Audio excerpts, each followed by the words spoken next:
The mainstream media reports that Google is funneling its money to a P.O. box in Bermuda. P.O. Box 6 Bitch. This confirms the speculation surrounding Google Chrome's logo. That is to say that Google has been peddling the mark of the beast in plain sight. Just like Lucent Technology, also known as Lucifer Enterprise, whose former headquarters was at 6 Bitch 5th Avenue, New York. You couldn't make this stuff up if you wanted to, and the reason this is being done should be obvious to you, as these companies, Google and Lucent, are giants in the telecommunications field, and therefore it gives us a feel as to what these companies are thinking about. They're thinking about evil, they're thinking about destruction, about being diabolical. Google insiders will tell you as much. If you listen to what they're saying, they're talking about post-human society. That's right, you heard that correctly. Post-human. After human. When man merges with machine. When man will be no more. That is their endgame, to wipe out humanity. Where resistance is futile. That kind of thing. That's what they're thinking about. That's what they want to bring into the world. And that brings us back to what we were talking about yesterday. The weaponization of cell phone towers. To recap that discussion, a cell phone tower is a giant microwave oven on a stick. Cell phone towers use a magnetron or an oscillator like a microwave oven to make microwaves. That's how they communicate. Radars use the very same technology. That part that's beaming into the dish is a magnetron, just like a microwave oven and just like a cell phone tower. Now let's do a quick comparison to put things into perspective so that you can appreciate, so that you can wrap your mind around what we're trying to tell you here. 2 hair dryers together use about 2,000 watts of power, or 2 kilowatts. That's the same amount of power a telecommunications satellite uses to send a signal 20,000 miles away back to Earth. So 2 hair dryers equal the power used by a communications satellite to broadcast the length equivalent to the entire planet. And the Earth is about 20,000 miles wide. To broadcast the entire Earth, it takes 2 kilowatts, 2 hair dryers. Now a microwave oven uses 1,000 watts or 1 kilowatt. Here's the damage 1 kilowatt can be done by somebody when they take a magnetron out of a microwave and turn it into a ray gun.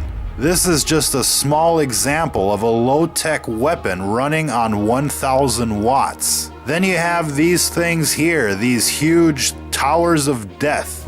Now each row in this tower, an array, or a set of dishes or rectennas or whatever you want to call them, is connected to a cable with a maximum power output of 300,000 watts, or 300 kilowatts. That's 300 microwave ovens. We based that conservative estimate based on the gauge of the cabling that's running up to one of these arrays. They're estimated at 300,000 watts per cable. Those aren't fiber optic cables running up to those arrays. It's a thick copper gauge transmission line quality cable running up those towers. Now, if there's 10 cables, that's like 3 megawatts of power. And these cables are out there to output power to the magnetron, not for data transfer. That's an important point. These cell phone towers are weaponized. There's no other reason to have this much power running up the cables. It isn't for data transfer. Now, FCC regulations limit normal transmission per array to about 400 watts.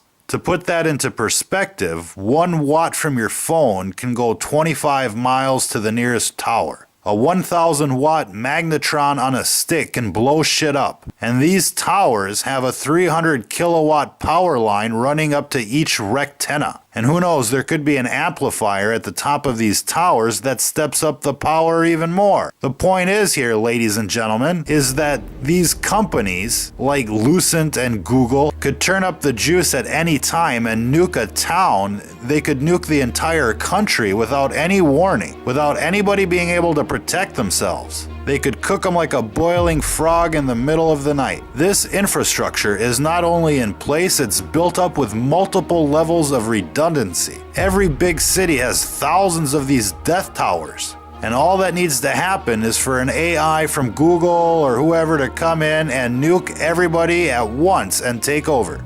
Who out there remembers that movie Terminator? Well, Google doesn't have to send a Terminator to every door or launch a nuclear strike. It can just turn on these cell phone towers to maximum and cook everybody within the city limits within an hour.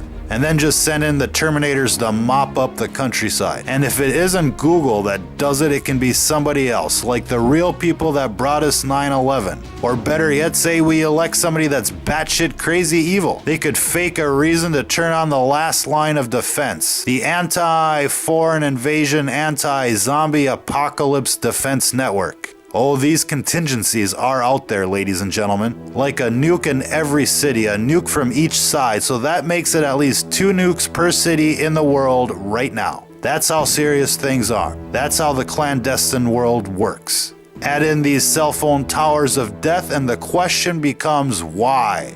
And the answer is because when they're ready, they'll end it all and move on to reconstruction of the post-human age. Our only possible defense is to stop them now, to stop them from getting what they want, which is the technology that lets them go post-human. They need a super AI, a drone army, a clone army, an army of Terminators, and a fully automated workforce. And the technology that lets them upload into the Borg hive mind and become an avatar forever.